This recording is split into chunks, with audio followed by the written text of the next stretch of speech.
Ya está por aquí con nosotros nuestro compañero Antonio Medina y Alexis Melgar. Muy buenas, Alexis. Hola, buenas tardes, Javi. Antonio, ¿qué tal? bienvenido. Hola, ¿qué tal? Buenas tardes. Deseando escucharos porque además traéis una de mis invitadas favoritas porque ya he estado alguna vez por aquí. Sí. Hoy vamos a tratar un tema súper interesante que es de estos que creo que nos interesan a todos. Y bueno, como siempre hacemos aquí, pues lo vamos a tratar de una manera también práctica, ¿no? Para que, bueno, y comprensible para todos, ¿no? Entonces, bueno, hemos traído a una invitada que ha venido ya varias veces por aquí a tratar este tema, bueno, este y otros temas, que es nuestra amiga Federica Trombeta. ¿Qué tal, Federica? Hola, ¿qué tal? Muy contenta de estar aquí. Federica, por si nuestros oyentes no la conocen, bueno, ella es doctora en biología y está especializada, bueno, pues en todo lo que es estudio, neurociencia, bueno, lleva últimamente una carrera increíble enseñando tanto a profesores como alumnos, como docentes, técnicas para, bueno, pues para mejorar la capacidad de los chicos, para mejorar sus técnicas de estudio, para memorizar mejor. Está también ahí en un equipo docente de un máster muy interesante que nos contará. Así que bueno, pensamos que eres la invitada ideal para hablar de este tema de la inteligencia. Bueno, muchísimas gracias por invitarme. Y también está con nosotros Antonio Medina, mi socio del Instituto Alma y Mente. Antonio, ¿qué tal? Pues nada, aquí deseando comenzar a hablar de inteligencia y sobre todo a mí lo que me interesa son los mitos, desmontar mitos sobre la inteligencia. Sí, Javi, tú te pregunto, ¿no? Porque Sí. ¿tú cómo te consideras de inteligente? Yo la verdad que me considero bastante inteligente. Muy inteligente, ¿verdad? Bueno, una segunda pregunta sería, ¿y cómo crees que los demás creen que eres inteligente? Yo no sé, yo creo que la gente me tiene por... No sé si inteligente o listo o son sinónimos, ahora voy a prestar atención. Pero... Sí, porque esa es, yo creo que el ser listo es el consuelo de los que no se consideran inteligentes, Yo me ¿no? considero avispado. Avispado, ¿no? Espabilaete, ¿no? No sé si es lo mismo, pero me considero avispado. Quizás más avispado que inteligente. Quizá la escala del test que estamos proponiendo hoy sería inteligente, listo, avispado. Puede ser los 3 niveles. Sí, y luego ya ennortado. O sea, bueno, pues de eso vamos a hablar, de la inteligencia, que me parece un súper tema. Y además, bueno, también queremos enfocarlo también de cara a todos esos padres y madres que seguro que nos están escuchando, que bueno, que ahora hay como una especie de, lo comentábamos antes de entrar, cuando hablamos así, gente que tiene hijos y demás, pues hay como un aluvión de niños que son muy listos, o sea, de niños que tienen lo que se llama ahora altas capacidades, ¿no? Y bueno, no sé si realmente es eso o que bueno, que intentamos que nuestros hijos pues desarrollen el máximo de habilidades posibles y que estas habilidades les puedan servir en un futuro. Pero bueno, para empezar centrándonos un poquito, Federica, así yo sé que este tema hay mucha tela que cortar, pero así a grosso modo, ¿qué entendemos por inteligencia? Pues difícil pregunta. Bueno, pues normalmente entendemos por inteligencia, por lo menos la que se suele medir, ¿no? Que con esos test que miden la inteligencia de los niños, que es el coeficiente intelectual, pues lo que se suele medir es un tipo de inteligencia en realidad, que es la inteligencia lógica, la capacidad de comprender, de solucionar problemas. Esos son un poco los factores que se suelen medir con esos tipos de inteligencia.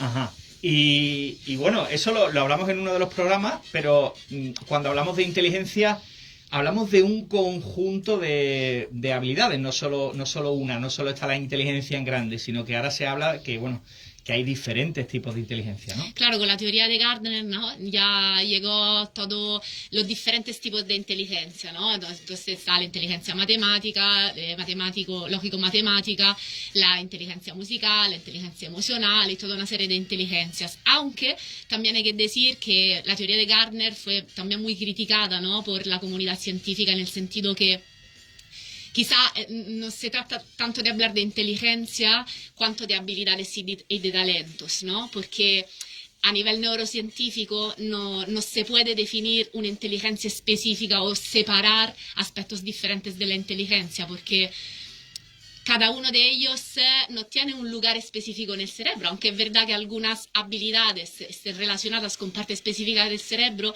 pero luego hay otras que digamos que nacen por la interacción de diferentes partes que están implicadas en diferentes capacidades. Así que quizá sería mejor decir talentos o capacidades, ¿no? Claro, porque además me imagino que, bueno, eso que lo que hablamos, ¿no? Digamos que esto es un poco como, no sé, me viene a la mente el tema que se hace muchas veces en el coaching de la rueda de la vida, ¿no? Es decir, nuestra vida está formada por diferentes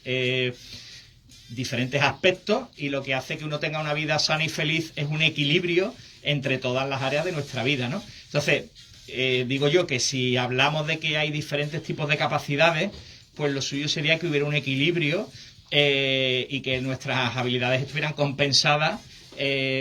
Porque claro, si somos, no sé, si somos unos muy talentosos o tenemos una capacidad muy alta en un determinado aspecto, pero en otro pues lo tenemos muy, muy bajo, pues claro, ese desequilibrio es lo que nos podría hacer ser menos inteligentes, ¿no? O sea, no tanto...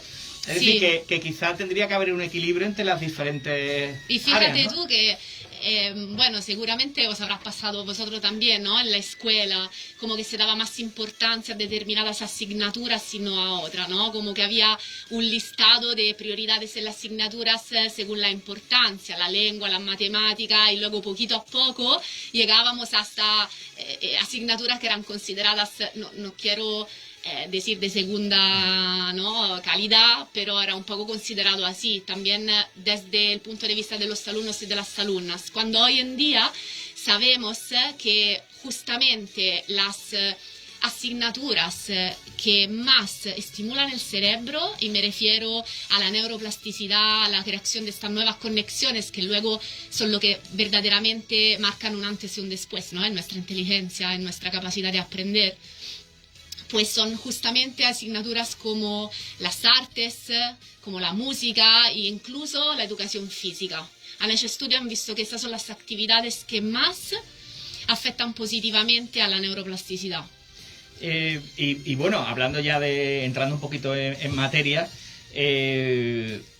¿se nace inteligente o nos vamos haciendo inteligentes, o las dos cosas? A ver, hay cosas que se pueden heredar, ¿no? Pero realmente hoy en día la ciencia ha descubierto que hay otros factores que también tienen un impacto muy importante, y son aquellos que se llama epigenética, ¿no? Es decir, que va más allá de la genética. Y la epigenética no es nada más que, digamos, un poco como el ambiente en el que nos desarrollamos, en el que crecemos, va realmente modificándonos, ¿no? Entonces, para hacerte un ejemplo, se ha visto que, por ejemplo, niños o niñas que han tenido malnutrición, por ejemplo, los primeros años de vida, tienen cambios epigenéticos que afectan negativamente a alguna capacidad como la concentración. Es decir, que ha sido el ambiente en el que se han desarrollado que ha determinado algunos cambios que no hubieran sido así en otro ambiente. Sí, eso también, perdóname que te interrumpa, también es muy llamativo algunos estudios que se han hecho en gemelos, ¿no? Que son genéticamente iguales, pero al criarse en ambientes diferentes, uno desarrolla una serie de capacidades y el otro no. Exacto. En función del ambiente donde se han criado, ¿no? Claro, y el ambiente también es el ambiente educativo, ¿no? Donde crecemos. Lógicamente la familia, lógicamente todo nuestro entorno, pero también hay otros factores que influyen, ¿no? En la escuela donde vamos, los profesores con los cuales entramos en contacto, que nos enseñan. Es decir, que cada pequeño elemento va contribuyendo a la formación, ¿no? al desarrollo de estas conexiones neuronales en nuestro cerebro. Y también es importante, o por lo menos a mí me lo parece, porque me parece a mí muy sorprendente esto, que este tema de la epigenética, hay, digamos, unos momentos en el periodo vital, ¿no? Es decir, que dicen que son claves, por ejemplo, bueno, pues cuando un niño es bebé, lógicamente, todo su entorno está influyendo mucho.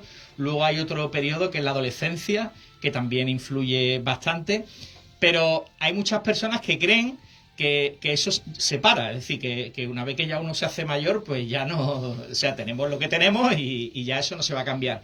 Y lo que me parece muy increíble es el tema este de la neuroplasticidad que se mantiene durante toda nuestra vida, es decir, que durante toda nuestra vida se están creando neuronas, pero claro, en función del no sé si llamarlo estrés, o sea, en función de cómo las ponemos a prueba para que ellas se vayan reproduciendo, ¿no?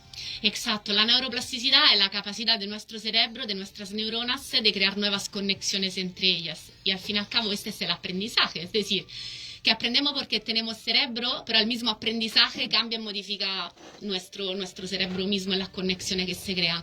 Y estas conexiones duran para siempre, no paran en la vejez, no paran según la edad que tenemos. Entonces, realmente podemos ser escultores de nuestro propio cerebro cada día. Cada vez que aprendemos algo, cada vez que escuchamos algo nuevo, estamos creando nuevas conexiones. Ahora, hay conexiones que se consolidan y es cuando hay un aprendizaje significativo, y hay conexiones que no, que son más débiles. Entonces, para crear estas conexiones fuertes, lo que tenemos que hacer es tener esta pasión y esta ilusión por aprender. Claro, por eso, mucho cuidado a la gente que nos está escuchando. Mucho cuidado de muchas personas cuando cumplen cierta edad, que hay quien lo hace antes y quien lo hace después. Hay personas como que se desconectan del aprendizaje, ¿no? Es decir, todos hemos tenido la experiencia de esa persona que ya le llega el vídeo a casa, bueno, el vídeo, que antiguo yo también, ¿no? El vídeo. Pero bueno, que llega un momento que, mira, ya las instrucciones que la lea el niño y que el niño aprenda a programar el vídeo. Es decir, como que hay personas que a una cierta edad ya dicen, mira, lo que tenía que aprender lo he aprendido y ya no voy a aprender nada más. Y claro, eso es un error, porque lo que estamos haciendo es dejar de estimular esas neuronas que se reproducen y bueno, estamos dejando de estimular algo que en realidad está muy vivo y que si lo estimuláramos podríamos seguir aumentando nuestras capacidades durante mucho tiempo. Y sobre todo yo creo que a nivel anímico, yo creo que la vejez llega cuando perdemos la curiosidad y las ganas de aprender. Y lo que nos hace jóvenes, más allá de la edad que tengamos, es tener esta curiosidad, estas ganas, la capacidad de sorprendernos y seguir aprendiendo para toda la vida. Claro, todo esto entonces nos lleva a una pregunta que yo creo que ya casi se puede intuir la respuesta, pero bueno, ser inteligente o tener un hijo muy inteligente o tener una hija muy inteligente, eso ¿nos da garantía o hay garantía de éxito? ¿Cuál es la relación, digamos, inteligencia-vida, ¿no? Claro. Todos hablamos siempre por ejemplo, siguiendo con el tema de los niños y los padres y tal, ¿no? ¿Cuántas veces no han ido los padres a hablar con el tutor y le han dicho, mire usted, su hijo es muy inteligente, pero no se esfuerza? O su hijo, si su hijo quisiera, sacaría adelante, ¿no? O también al contrario. Podemos hacer la pregunta al contrario también. Sí, también. Que es decir, ¿cuántas veces han dicho, mira, su hijo se esfuerza o su hija se esfuerza mucho, pero parece que no llega? Y a priori, ¿no? Creo deducir de lo que hemos estado hablando hasta ahora, que todos tenemos, digamos, salvo que tengas alguna elemento que tu cerebro no pueda llegar, ¿no? Pero todos partimos de un cerebro capaz de almacenar, traducir, convertir, crear. Claro. Con las mismas posibilidades, ¿no? Claro que sí, es verdad que hay personas que tienen talentos específicos, pero esto no significa que tener un talento sea la garantía de un éxito, porque sin la constancia, sin el esfuerzo, sin un buen trabajo, no se mejora. Y quien no tiene talento, la pregunta entonces, ¿quién no tiene talento? Bueno, quien no tiene talento también puede aprender, puede mejorar.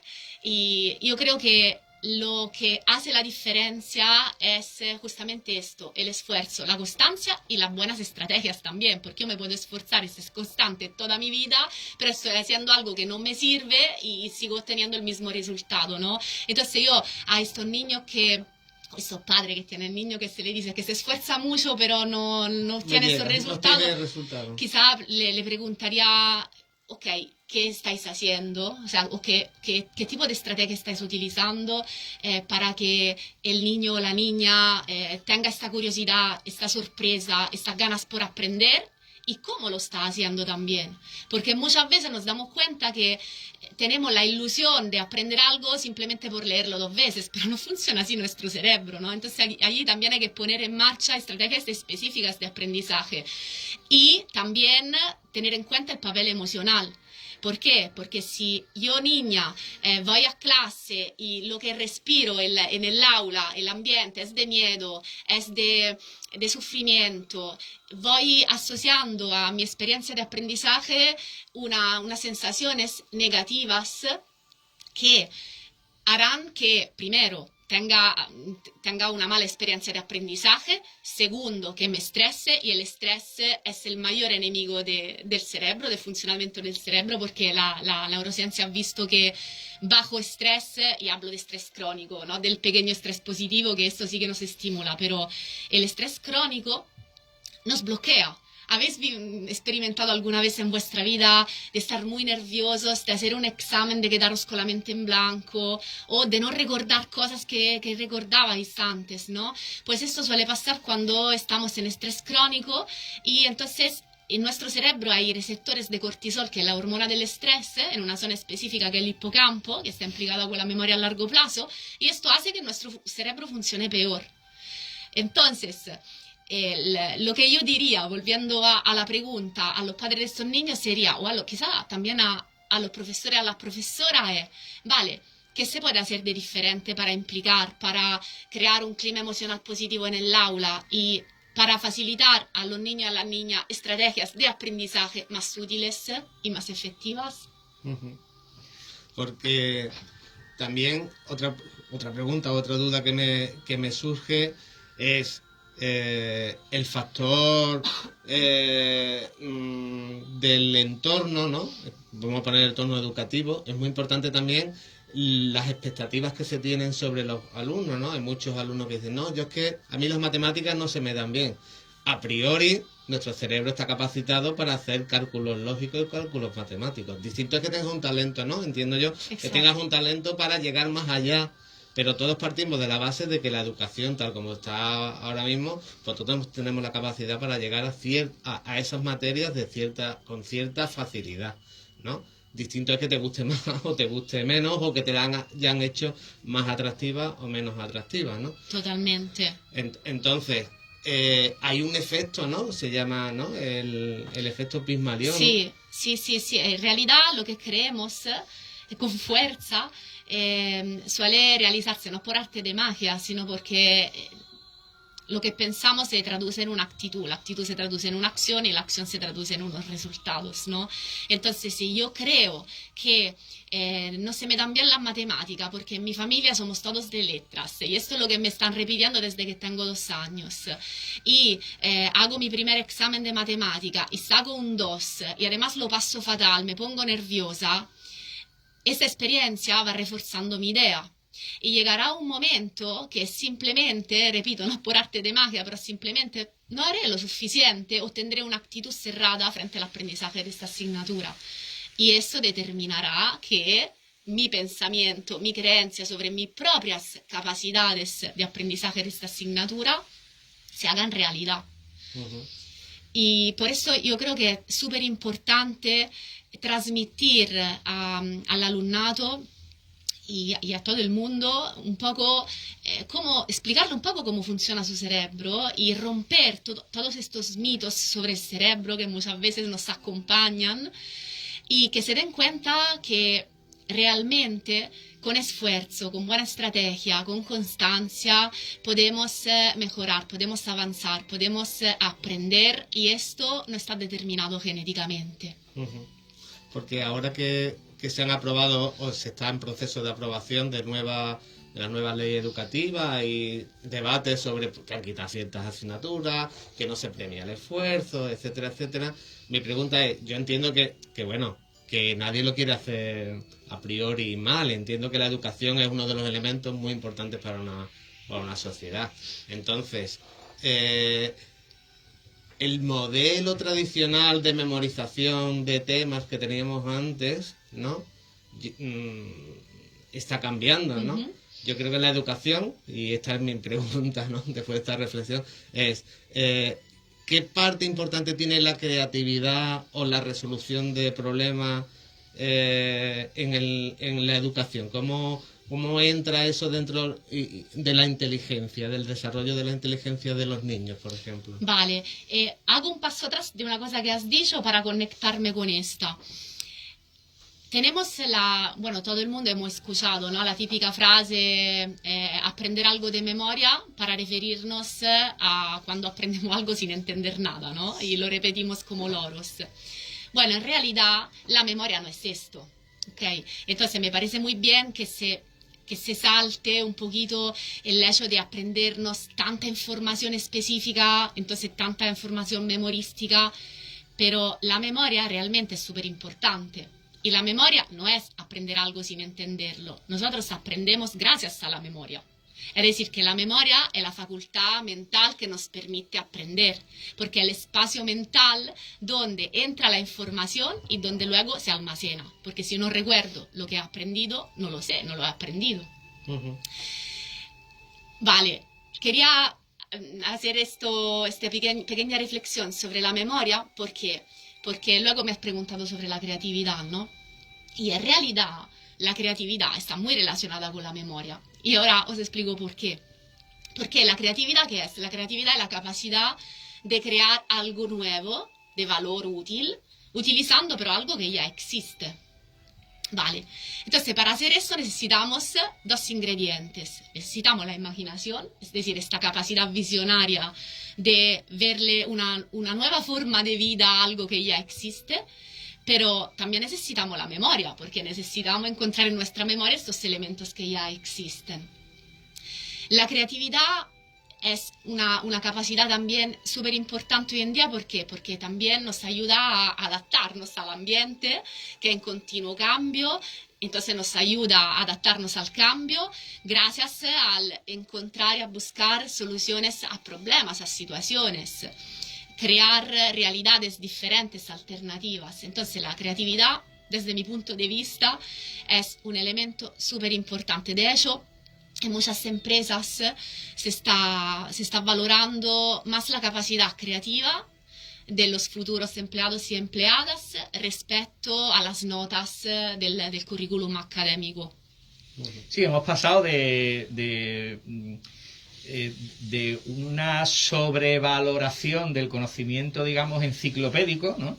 Porque, claro, muchas empresas es verdad que llegan gente pues recién salida de la universidad con mucho conocimiento, digamos, enciclopédico, pero nada de conocimiento práctico. Entonces, al final, tienen que enseñarte casi desde cero cómo se trabaja en esa empresa, la manera de proceder, que casi que lo podría hacer una persona que no viniera con el conocimiento intelectual, ¿no? Entonces, claro, al final lo que se busca es una persona, eso, que sepa adaptarse, que sepa resolver los problemas, pues eso, de una manera creativa, que no se quede bloqueado, que sepa trabajar en equipo, ¿no? Que tenga esa capacidad también de aprendizaje, de no quedarse anclado en conocimientos, digamos, rígidos, ¿no? Claro. Y sobre todo, yo que, bueno, trato más en mi trabajo con empresas y empresarios, con equipos de desarrollo, te das cuenta de que cada día los problemas a los que se enfrentan no solo las empresas, sino la sociedad son más complejos, son más multidisciplinares, ¿no? Siempre se está diciendo, hemos pasado de la era industrial a la era tecnológica. Claro, esa era tecnológica trae una serie de problemas que no están en los libros, no están, ¿no? Y yo creo que la capacidad, la creatividad mezclada, como decías, como un elemento de la inteligencia, lo que hace es que seas capaz de unir puntos que antes no estaban unidos, ¿no? Y Ujú. unes otros puntos o unes otros elementos que hacen que el problema sea como un acertijo que tienes que, ¿no? Yo se lo digo mucho a los equipos de proyectos. Vamos a plantear esto como un problema, en vez de como un problema, como un proyecto que tenemos que resolver. Entonces es más divertido, es más disruptivo, ¿no? Aunque también, y eso te lo quería preguntar, no sé si ya que tratas con docentes, yo he visto, ahora se habla mucho de disrupción, ¿no? Como ese elemento de salirte del pensamiento de la masa o del común, ¿no? Y en el aula se habla de disrupción para aquellos chavales que son un poquito, digamos, alteradores, ¿no? De la marcha del aula, ¿no? Cuando en todos los libros que leemos, disruptivo es un pensamiento que hace que evolucione el pensamiento. No sé si esto tienes tú esa percepción o simplemente... Yo creo que también depende un poco del contexto, ¿no? Quizá lo del pensamiento disruptivo en el sentido de divergente, ¿no? Que sale del camino marcado, Claro. y entonces somos capaces de crear algo diferente. Pero quizá en el aula comportamiento disruptivo se refiere más a comportamiento que rompen el ambiente, el ritmo. sí, exacto, el ritmo o un clima emocional específico, y entonces allí luego se dificulta la experiencia de aprendizaje, ¿no? Vale. Y respecto a lo que estabas diciendo, Antonio, también creo que es súper importante lo del, como hoy en día tenemos acceso a información desde el móvil a internet, es decir, que estamos bombardeados, ¿no? Superconectados. Exacto, de información. Yo creo que una de las capacidades que también se tiene que entrenar y enseñar es el pensamiento crítico y saber buscar la información, ¿no? En este mar de bulos, de gente que parece que sabe de todo, y entonces creo que eso también es un elemento de tomar en cuenta en este momento histórico que estamos viviendo,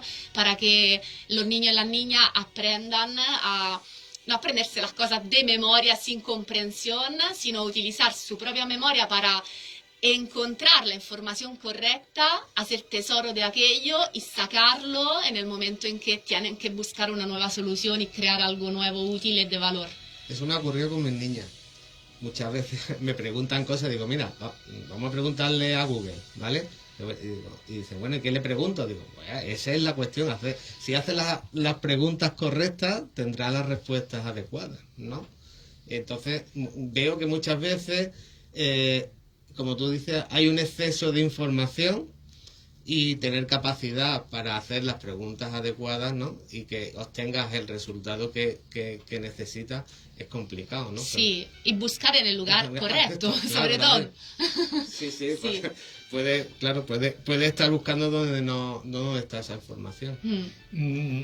Hay una cosa que no sé, me gustaría hablar porque me parece muy curiosa, que, bueno, preparando el programa este sobre la inteligencia, yo creo que a veces somos un poco, no sé, somos como un poco negativos, no sé si con respecto a hacia dónde vamos, ¿no? Es decir, no sé, pero hay como la sensación en el ambiente de que bueno, pues como que ha habido un momento de la historia en el que hemos sido muy inteligentes y que cada vez somos menos, o sea, es como que cada vez... Todos íbamos con toga, ¿no? Y Sí, es como que, ¿no? O sea, nuestros padres, digamos, ¿no? Dice, cuando nosotros estábamos en el colegio me preguntaban muchas veces, oye, ¿ya no te enseñan esto? Pues a mí me obligaban a memorizar esto y ya no tal, ¿no? Y ahora nosotros estamos un poco igual con las generaciones más jóvenes, ¿no? Siempre decimos, vamos a peor, ¿no? Porque es como que ya no saben esto, ya no saben lo otro, ahora van a quitar la filosofía, ahora van a quitar no sé qué, vamos a peor, ¿no? Y bueno, venía al hilo porque preparando el programa he descubierto una cosa que no sabía que existía, que es el efecto Flynn. ¿Lo conocéis? No. Bueno, esto me parece increíble. Esto es el efecto Flynn, que me ha gustado mucho, entonces tiene nombre de limpiasuelos o algo así, ¿no? El efecto Flynn.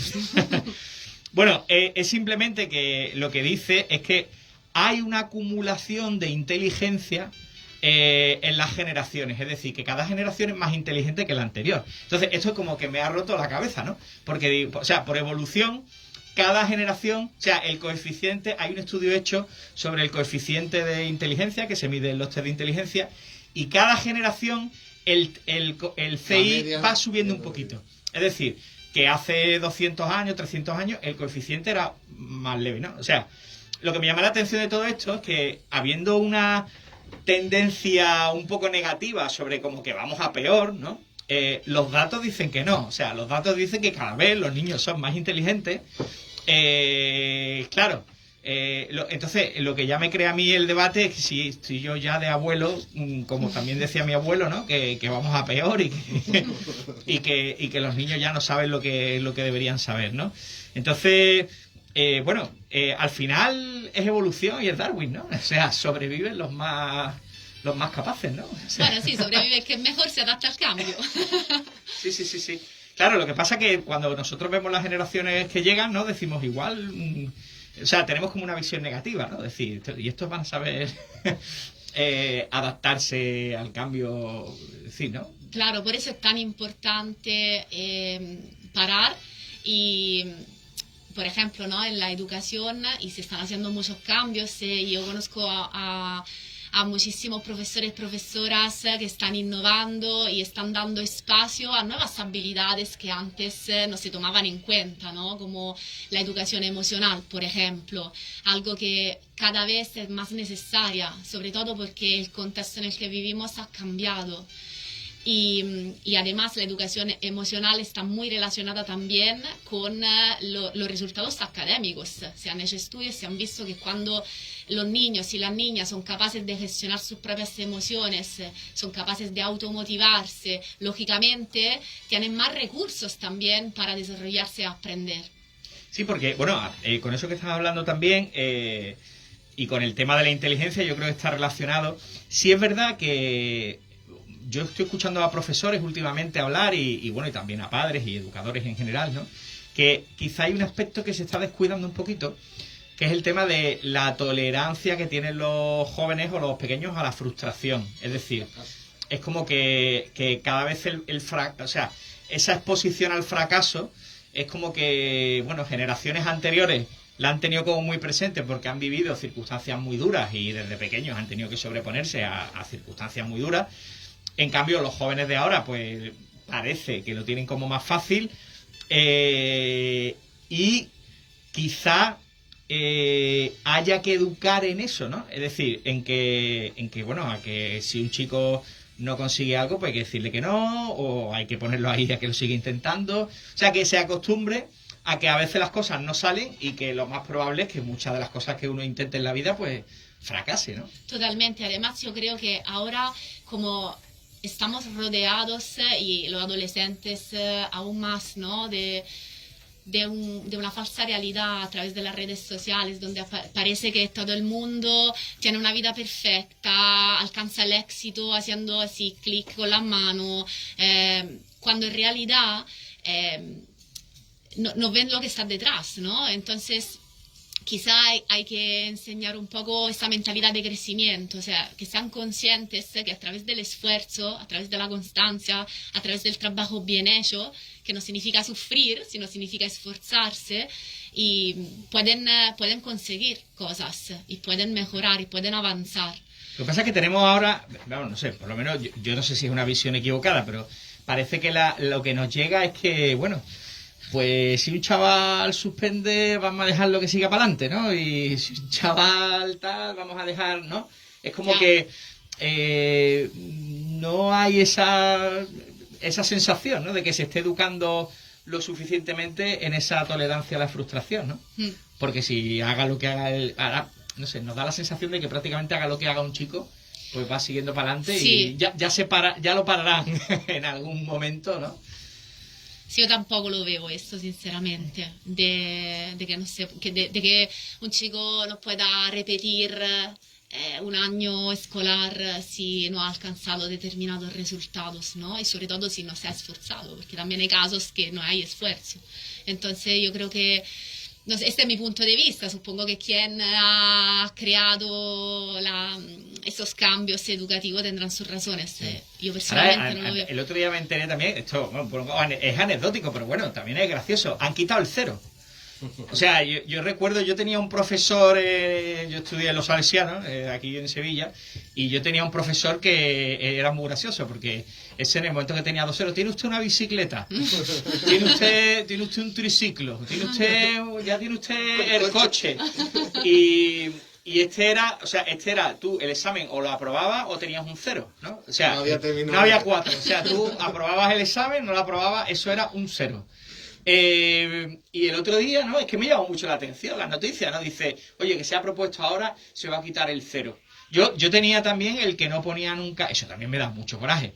Yo tenía un profesor que, bueno, tú lo hacías perfecto y te decía, un 10 no, porque la perfección no existe. Y yo decía, pero vamos a ver, eso qué coraje me daba. Porque además siempre había uno, ¿no? Que iba como de guay y decía, no. Bueno, incluso tenía uno que su nota máxima era un 8. Y si al final, durante todo el curso, tu media era un 8, te subía al 9. Pero yo le decía, condenado, si lo has hecho perfecto, pon el 10, ¿no? Como que gana de fastidiar, ¿no? Entonces, cuando yo el otro día escuché eso de que no, vamos a quitar el 0 y vamos a quitar el 10, vamos a quitar los extremos, ¿no? Hay una cosa también muy interesante que has dicho antes que me gustaría también hablar, porque creo que es muy importante. Bueno, a ver, yo saco una conclusión de esta charla, si estoy equivocado, corregidme, por favor, amigos. Y es que, en verdad, la inteligencia como concepto, eso está sobrevalorado. Es decir, al final es una serie de cosas que tú puedes ser muy inteligente, pero si te estás mal dirigido, fracaso.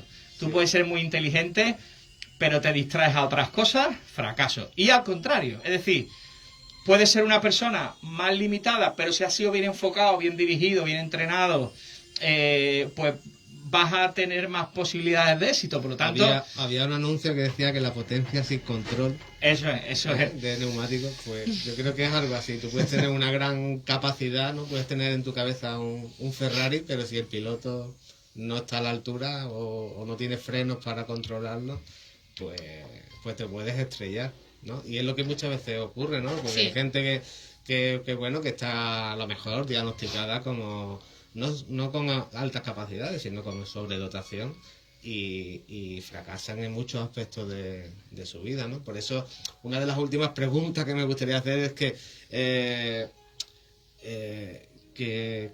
un genio, ¿no? No tiene por qué tener una capacidad mental o de un coeficiente de inteligencia por encima de la media. Lo normal es que sí, ¿no? Pero uno puede ser un genio porque ha desarrollado, ¿no?, una capacidad extraordinaria, ya se ha focalizado, digamos, en un aspecto porque le gusta, porque le atrae, porque le llama mucho la atención, porque se siente feliz con ese aspecto, ¿no? Sí, y que luego tenga también capacidad de gestionar el miedo, de tirarse a la piscina, de gestionar la frustración, porque también la va a tener, y toda esta serie de cosas, y no bloquearse. De hecho, hay muchas personas de éxito, digamos, y en el mundo empresarial, en el mundo que eran unos auténticos desastres en la escuela. No quiero decir con esto que todos los que sean un desastre en la escuela van a tener éxito, pero bueno, que muchas veces no es sinónimo, sino al final tú has dicho una palabra que a mí me ha llamado mucho la atención, es tener un programa, tener un proyecto también, porque si no tenemos, porque eso le pasa también mucho a los chavales y a las chavalas, ¿no? Que no empiezan a decidir a qué se quieren dedicar o a qué quieren desarrollar sus estudios hasta prácticamente el final de las etapas ya de educación antes de entrar, por ejemplo, en una universidad o en unos ciclos formativos, ¿no? Entonces, si tú no vas viendo cuál es tu talento, ¿no? A lo largo de tu adolescencia, pues es muy complicado que, en el último momento hagas el giro, ¿no? Claro. Y digas, ahora me voy a dedicar a esto, ¿no? Entonces es muy importante tener un programa, ¿no? ¿no? Sí. Sí, y una de las cosas que quería comentar antes, que al final lo comenté con el tema del programa o de la estrategia, que lo que decía el autor Malcolm Gladwell con el libro Focus, ¿no? Es decir, No, Focus es de Goleman. De Goleman. No, es uno sobre éxito que tiene Malcolm Gladwell, que es donde expone la teoría esta de las 10.000 horas, que te dice que si tú le dedicas a algo 10.000 horas, pues vas a convertirte en un experto en eso, ¿no?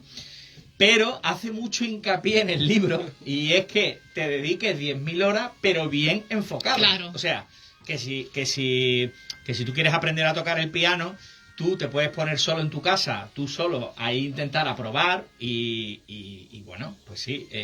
Hay una anécdota del gran Paco de Lucía que me parece genial, ¿no? Paco de Lucía, que bueno, todos sabemos que es uno de los mejores, bueno, si no el mejor guitarrista que ha habido en la historia de la música, ¿no?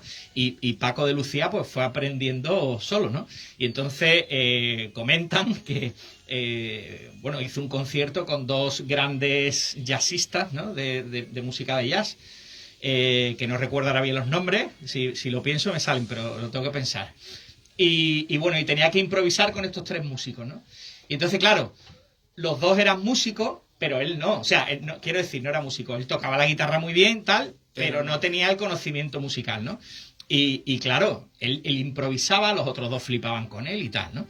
Y entonces, por lo visto, claro, Paco de Lucía le suponía un sobreesfuerzo tremendo prepararse para esto, ¿no? Y entonces, uno de los días se junta con uno de estos dos jazzistas, ¿no?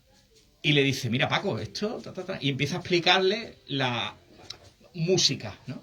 Y claro, Paco de Lucía se queda sorprendido y dice, ostras, me has explicado en 5 minutos lo que yo he tardado, si yo hubiera estudiado esto antes, hubiera aprendido mucho más rápido y hubiera progresado mucho más rápido, ¿no? O sea, quiere decir que sí, que podemos tener un talento para algo, pero que si no estamos bien enfocados se nos puede ir la vida entera intentando aprender eso, y que de otra manera, bien enfocada, bien, es decir, que si alguien es un genio de las matemáticas, oye, busca un buen profesor de matemáticas, busca los mejores libros de matemáticas, enfócate porque probablemente desarrolles más fácilmente tu talento, ¿no? Es que es muy importante de la foco. experiencia de los demás también, ¿no? Claro, sí. Si ya hay alguien que ha inventado la rueda, pues que te explique cómo ha hecho la rueda, ¿no? O si ya hay alguien que ha pasado, que por eso es tan importante el papel del maestro, o del mentor, o del guía. Es decir, busca personas que hayan pasado por ese camino que tú quieres recorrer también, ¿no? Para enfocarte y vas a trabajar más fácilmente tu talento, ¿no? Totalmente, esto es como decir, dedico 10 horas a estudiar todos los días, voy a aprobar la oposición. No, porque puedes estar 10 horas leyendo el tema 1000 veces, pero no por eso lo estoy aprendiendo, lo estoy asimilando, lo estoy comprendiendo a fondo. Sí, que eso tú en tus charlas hablas mucho de afilar el hacha, ¿no? Es decir, Sí. que aprende un poquito del tiempo a cómo estudiar y luego vas a estudiar mucho mejor, ¿no? Exacto. No te vas a estar estrellando con el libro. Exacto, como parar a echar gasolina y luego poder ir con más tranquilidad, ¿no? Un poco lo mismo. Y un poco para concluir, Federica, ¿qué innovaciones hay? Porque ahora yo veo que a todos le estamos poniendo delante la palabra neuro. La neurociencia es como parece la nueva senda a seguir, ¿no? Y ahora se habla mucho de neuroeducación, neuroaprendizaje, Neuroventa, neuromarketing, neurooratoria, yo sé, pronto habrá neurobaño, neuroducha.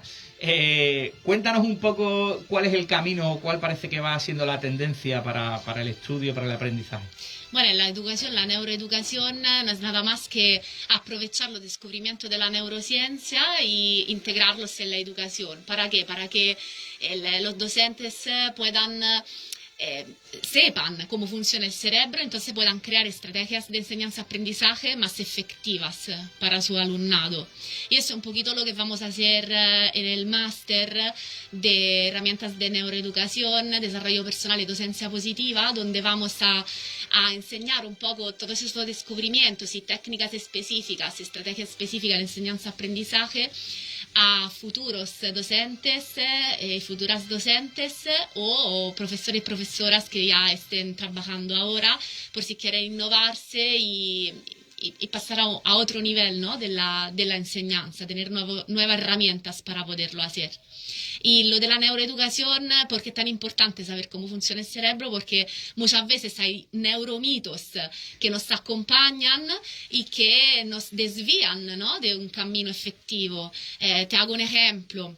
Durante muchos años hubo el neuromito, aparte lo que utilizamos solo el 10% del cerebro, que no es verdad, pero también el neuromito de que se enseña a los niños y a las niñas según su canal de aprendizaje favorito, entonces el visual, auditivo, etcétera, etcétera, van a aprender mejor. Pues esto se ha visto que no es así, que quizá lo que más influye positivamente es juntar más canales para un aprendizaje más significativo, sin no centrarse solo en uno. Sí, o sea que eso, bueno, y también eso, ¿no? Que durante mucho tiempo se ha clasificado mucho, ¿no? Tú eres de ciencia, tú eres de letras, tú eres de no sé qué, y es como que para todo lo demás no sirve, solo sirve, y quizás sea una cosa más de conjugar, ¿no? De conjugar maneras de aprender y de esa manera enriquecer. La cosa está en que, bueno, también es verdad que tiene que haber una disposición, ¿no? Por parte de los profesores y de los docentes a cambiar, que no sé si lo hay, ¿no? Habrá de todo, ¿no? También depende de... Yo creo que hay muchos. Hay mucha curiosidad, muchas ganas por aprender y como el profesorado, la docencia es un trabajo casi siempre de vocación y yo creo que por ahí hay mucho interés en aprender. Bueno, pues yo me voy contento porque yo no sé si soy muy inteligente o no, pero es verdad que soy un poco pesadito. Yo hay una cosa que siempre he dicho, que el mundo es de la gente pesada. O sea, sí. O sea, al final el que consigue las cosas es el que es muy pesado. El machaca, ¿no? Sí, Sí. Ahora estábamos hablando antes de entrar de la película esta de última de Will Smith, la del el método Williams. Ese padre que con estas dos hijas, antes de que nacieran, ya tenía un plan de que las iba a hacer número uno y lo consigue. Pero si veis la película, que yo la recomiendo muchísimo, el método Williams, ya está en las plataformas digitales, ya ha pasado el cine a las plataformas. Es verdad que ese hombre era muy pesado. Claro. O sea, tú dices, a ver, que sí, que tenía un plan, que las niñas valían, que tal.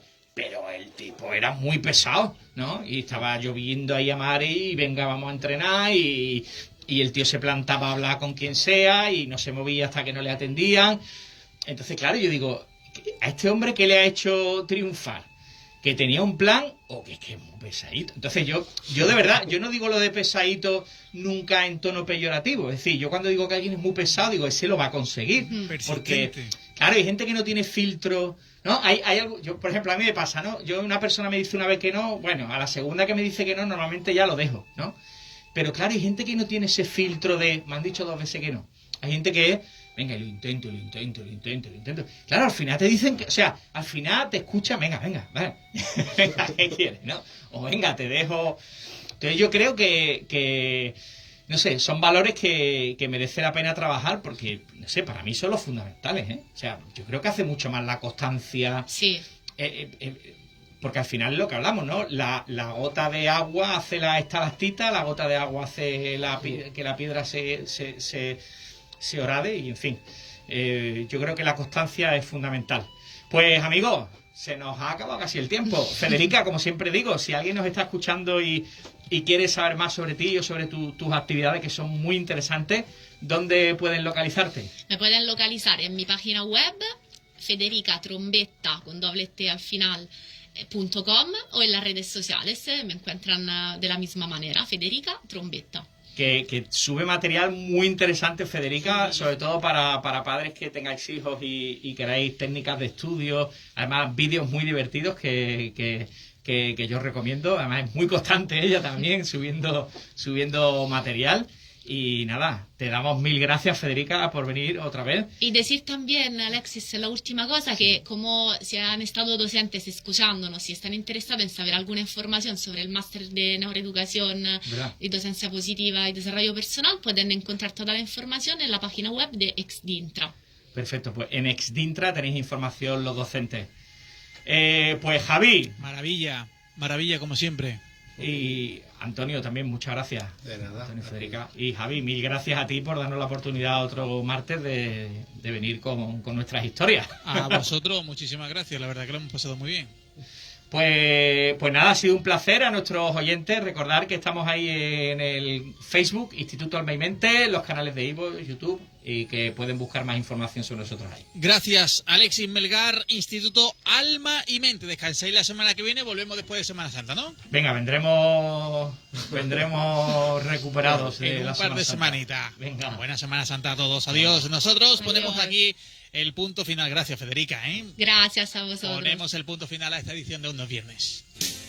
Elena López estuvo a los controles, antes Eduardo Castro. Regresamos mañana a las 5. Cuídense mucho. Adiós. Todo va bien, me siento genial, si sé que estás conmigo, todo